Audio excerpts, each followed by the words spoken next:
waters. They could have actually relegated Young Brazilians today had they won that match. But Young Brazilian now still within just a small chance to go through, but it is probably almost impossible for them that they will survive this one.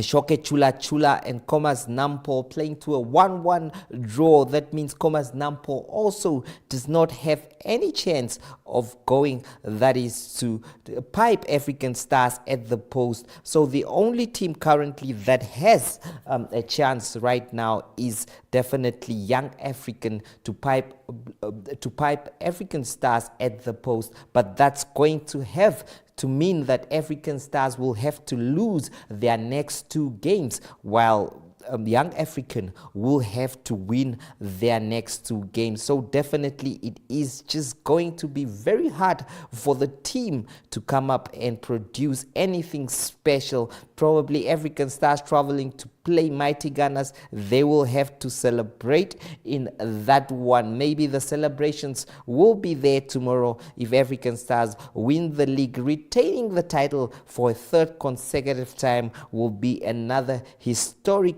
period for them. We hope that obviously the other teams can make the ending interesting. We also have that is Ongos FC that beat Unam. Those results are also just coming in. They beat Unam by 2-0.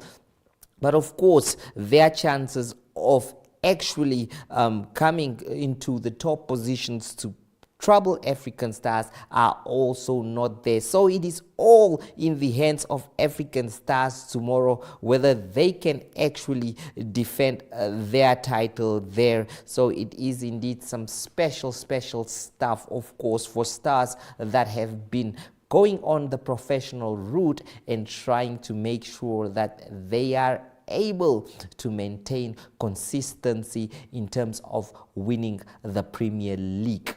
Speaking of winning the Premier League, the Rugby Union also had some exciting semi-final matchups today at the Hage Stadium, and you can see Wanderers there making sure that they reach another final with a 39-14 win against Trustco United. That was an epic semi-final there, but obviously Wanderers making sure that they will be in the final. They will have a say as far as to who the title will move to this time around. Let's enjoy some of the highlights produced by our network television team.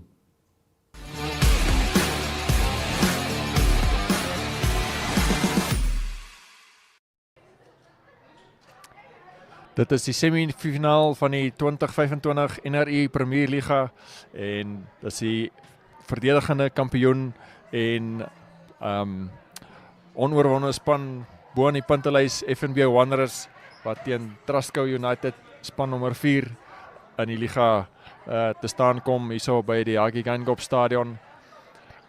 Vroeg in die wedstryd beide spanne wat kanse pale toe gehad het wat hulle nie meer geslaag het nie. Uiteindelik was dit Danko Burger wat hierso die bal weggekry het na Johnny Mwenyo toe. Hy is grond toe gebring, vinnig opgepik deur Jack Tron, die kaptein en skramskakel wat ook dan daar vir Danko Burger deurstuur vir die eerste 3 van die wedstryd.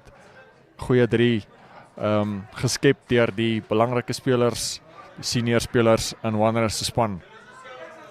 Danko Burger sy eerste skoppale toe wat dan die paal getref het. Hierso Jurgen Meyer wat wegkom met 'n loopie, Jack Tron wat daar is om aan te sluit. Die bal wat uiteindelik dan in die hande gekry word deur Adrian Boysen, sterk agste man van Wanderers. Hulle tweede 3 is op die tel word, net langs van die linker reg op hul. En Danko Burger, nadat sy vorige skop teen die paal vas was, tweede ene het hy secuur tussen die pale deurgestuur. Die telling 12-0 in daai stadium van die wedstryd. Dit was United wat volgende op die telbord was met 'n goeie aanvallende loopie, goeie aansluiting deur uiteindelik DJ Holshausen wat net kort van die doellyn gekeer is en JD Nel wat uiteindelik die 3 druk, die nommer 12 en kaptein van United. Ricardo Swarts met die doelskop. Hierso een van Wanderers se bewegings wat nie afgerond is nie.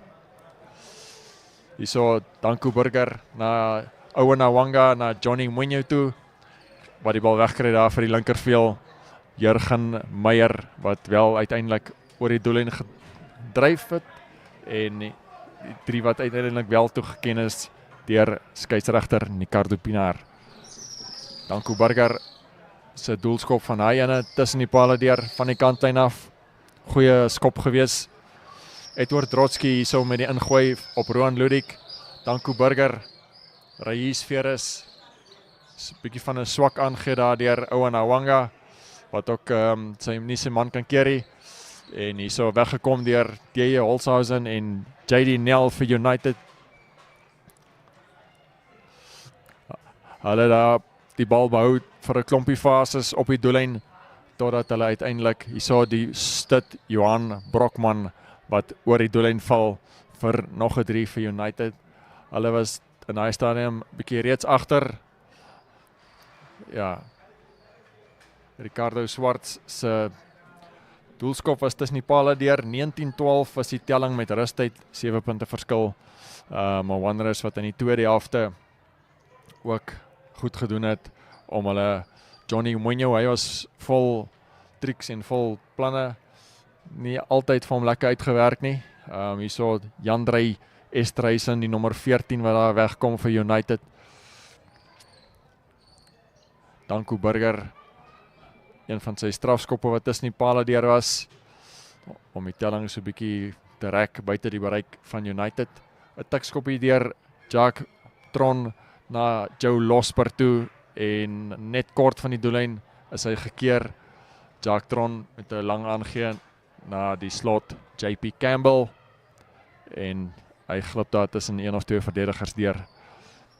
Danko Burger nog 2 punte bygevoeg met hy skop met die linkervoet.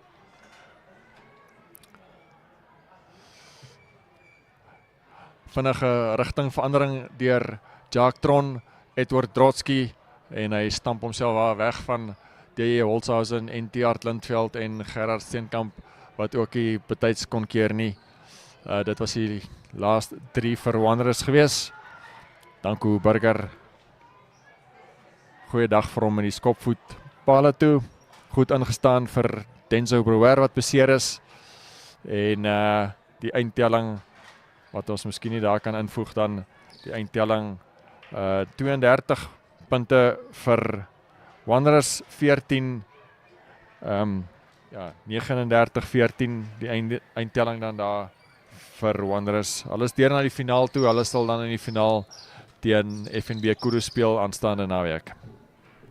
Well, there was also another result in the semi-finals of this one. It was Grootfontein versus Kudus, and Grootfontein will not have a good night here after losing, that is 37-42 in that semi-finals. So Kudus will now be pitted against Wanderers in the final of that one. Our NTV team also has some highlights on how the proceedings went down today.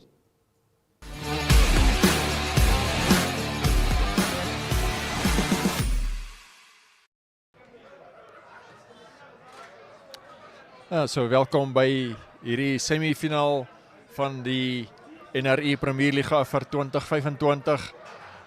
Albei hierdie klubs, FNB Kudus en FNB Grootfontein, wat laas jaar ook in die semifinaal was, maar nie een van hulle wat al tevore in 'n finaal van die NRI Premierliga gespeel het nie. So baie op die spel vir albei hierdie klubs om daai deurbraak te maak. So Kudus onder die kapteinskap van PJ Walters en Grootfontein onder die kapteinskap van Wikus Jacobs, wat hierso met die rooi skramp het. Sy span lei en hulle eerste 3 wat daar gedruk is van 'n lynstaandryf af deur die slot Pieter Littig, Doelskop wat nie tussen die pale deur was deur die vleuel Uriel Mareni.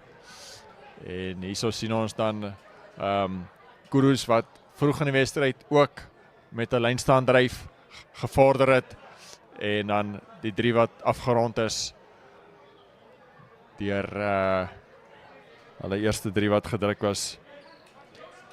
Ja, ek sal nou kyk wie dit was. Hilary Mwasi wat hulle eerste 3 gedruk het. Die doelskop wat nie tussen die pale deur was nie. Grootfontein, hulle het ook 'n tweede 3 gedruk van die lynstaandryf af. Wikus Jacobs, die kaptein met die rooi skrampet wat daar self die 3 gaan druk het. En dan om die voortou te neem. Doelskop wat ongelukkig nie tussen die pale deur was nie.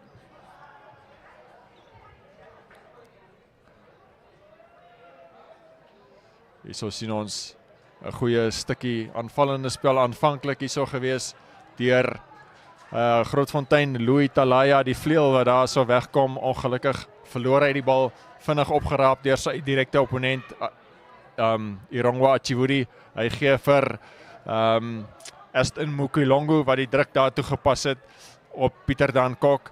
Die bal wat ook daar reg spring vir Aston Mukilongo en hy gaan duik oor onder die pale vir 'n goeie 3 vir FNB Kudu. FNB Kudu se loskakel Michael Koopman wat ook goed gevaar het met sy skoppe pale toe. Ook 'n beslissende rol gespeel het. En hierso sien ons Grootfontein wat derentyd bly aanval het totdat hulle ook uiteindelik hierdie 3 gekry het wat Pieter Dan Kok die nommer 7 flank gedruk het. Rudy Pretorius, hy het probeer slag met hierdie doelskop, maar dit was ook mis gewees. So dit was dan 15 punte in die eerste helfte vir Grootfontein. Ja, Tamsin van 'n berg wat daar weggebars het en 'n baie belangrike 3 vir FNB Kudu gedruk het om hulle die voortou te besorg. Met rustyd was hulle dan reeds met 24 punte teenoor 15 voor gewees in hierdie belangrike semifinaal. Grootfontein weer met 'n lynstaandryf. Wikus Jacobs wat ook daai tweede 3 gedruk het, sy tweede 3 in die wedstryd. Om sy span terug op die telbord te bring. Uriel Maree met die linkervoet. Nie 'n baie goeie, suksesvolle dag met die skopvoetpale toe gehad nie. Daai ene wat ook mis was. Aan die ander kant, Michael Koopman, wat punte bygevoeg het vir FNB Kudu. Goeie wedstryd vir die jong loskakel. Bimbo Mbai hierso agter die skram vasgevat deur Franco Vries. En Jazil Maree wat daar weggebars het. En met 'n goeie loopie die binnesenter daar vir Grootfontein.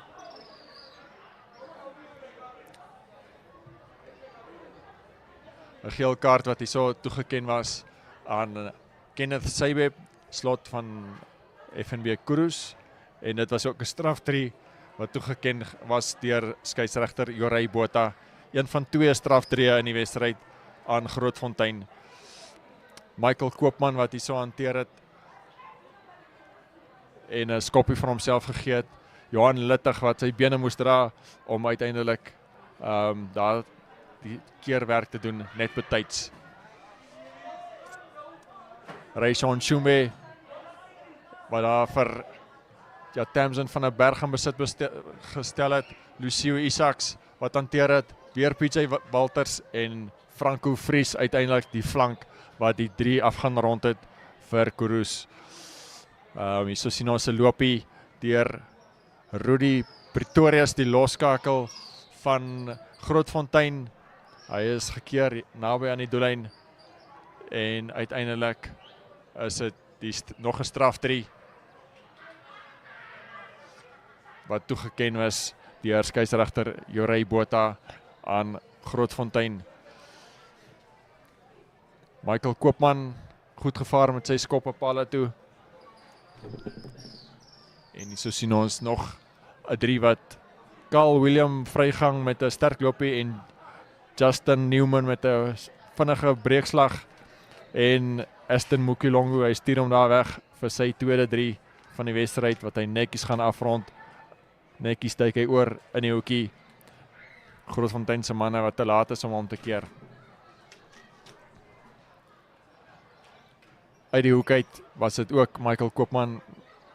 Hy het 'n paar stampe gekry in die wedstryd, maar daai skop was tussen die palle deur met die 5 punte wat Kudu staan die knoop deurrak om vir die eerste keer in hulle bestaan tot die finaal deur te dring. En ons sit agterna ook dan met die 2 kapteins gesels. We are here with the captain of Kudu, so just beat FNB Grootfontein. So captain, how does that feel? No, it's an awesome feeling, I have to say. Grootfontein came out fast today. Yeah. It wasn't an easy day. I have to say thank you for my boys for pulling it through to the end. Okay, and looking forward to the finals. How do you plan to prepare for those? We had a very tough game today. I think on Monday, we actually start today with recovery. Then on Monday, it's back to the drawing board, work hard. We have a new job, so it's our focus for the next week. Okay, wonderful. For today's victory, what do you think was the crucial moment that I led you think to for today's victory, I have to say kudos to the boys for staying composed. There was times where they raffled us out, scrums not going our way, lineouts not going our way, but I have to say thank you for the bench, the bomb squad who pulled it through, and just thank you to the boys. Okay, no, wonderful. Thanks a lot, man. Thank you so much, Congratulations. man. An epic Premiership semi-final matches. Speaking of opening matches, the MTC Netball Namibia Premier League also kicked off today, and with some important results coming through there. UNAM Jaguars 22-39 Mighty Gunners Netball Club winning that one by 39-22. Namibia Navy Netball Club 58-29 Ochodonchupa Nampo NC. That was another victory for Namibian Navy there. Wanderers Netball Club 32. They lost to Extreme Eagles Netball Club. That is 36-32. Afrocat Lions also losing their opening match to UNAM Ongongo.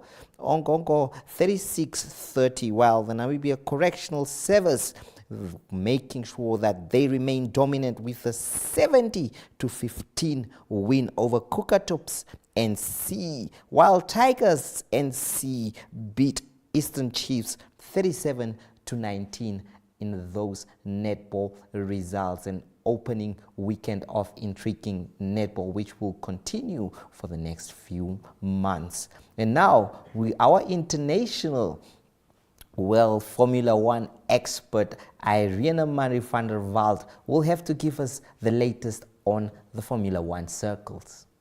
Hello and welcome to Lights Out from my living room. At the time of this recording, Oscar Piastri has just taken pole at the Spanish Grand Prix, which does not bode well for Lando Norris's campaign in this season.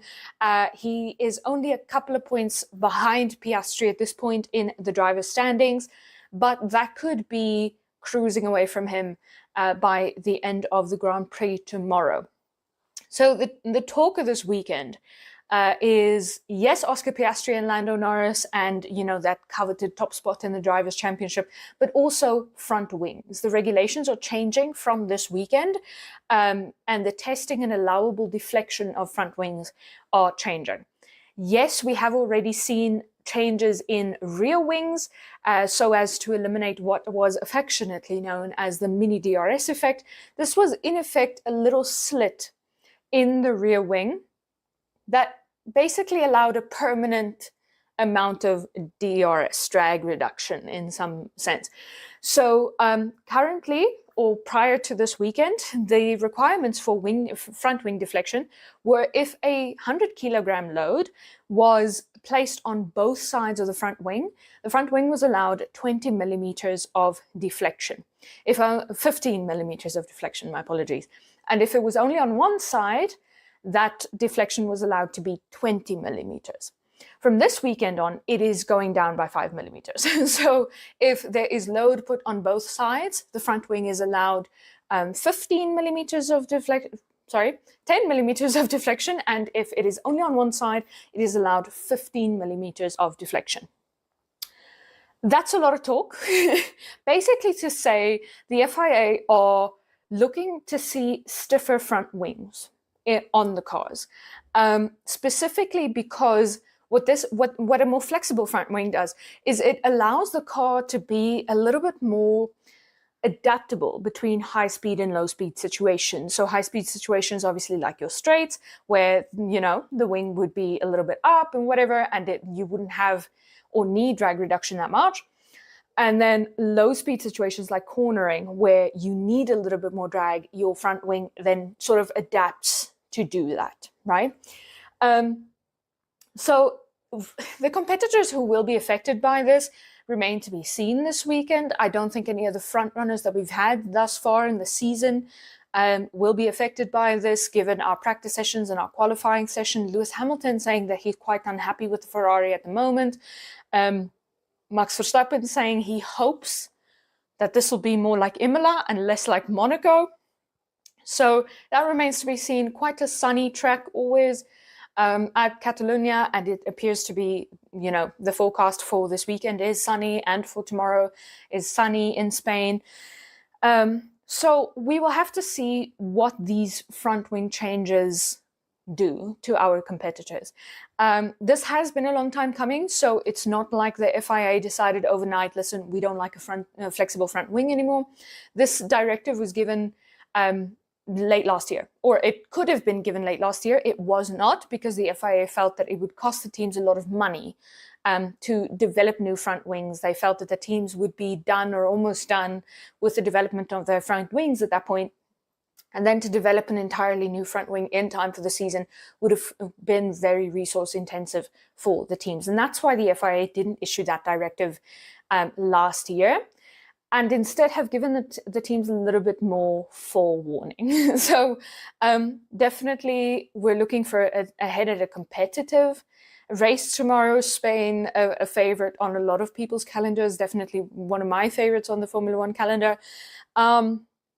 But it remains to be seen who will struggle the most under the new front wing regulations. And truly, it might be one of those cases where the teams who have less financial grace, if I can call it that, those will likely be the teams who struggle a little bit more, because teams, you know, your bigger teams, they have more people who are able to work on the same front wing. There's literally more time. They literally have more man hours that they can use on the development of this front wing.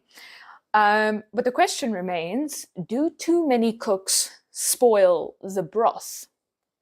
Can too many hands on a front wing ruin its chances on a Formula One car? And that would be the strength of the smaller teams, like a David and Goliath kind of story, where being smaller is precisely their strength. So that remains to be seen tomorrow at the Spanish Grand Prix. But all in all, I think we're looking for a sunny, very exciting race tomorrow. Thank you so much for your expertise there, Arena Marie van der Walt. Now, tonight is a night where one of those two teams, PSG, Paris Saint-Germain, and Inter Milan, will have to be crowned as the champion of the Champions League. It is a European night, and nothing is better than European night. On a Saturday night, it is indeed going to be a thrilling encounter between those two teams. Now let's look at some of the stats of the winning coaches there. That is from 2023-2024. It was Carlo Ancelotti. But let's go down to Carlo Ancelotti winning it the 2026-2027 season. Going down there, you can see some of the coaches that have won that one. Well, Manchester United fans will be pleased to see Sir Alex Ferguson in that one. But dating back to 93-92, Raymond Goethals, well, that is a long time back. And if you look at there, Luis Enrique of Barcelona, one of those teams that were hard to beat. And yet again, you see Zinedine Zidane with a triple winning team there. That was the Real Madrid that had Cristiano Ronaldo in them. And if you go up a bit, you can also see Chelsea are in the mix of things with Thomas Tuchel, the German, also winning it.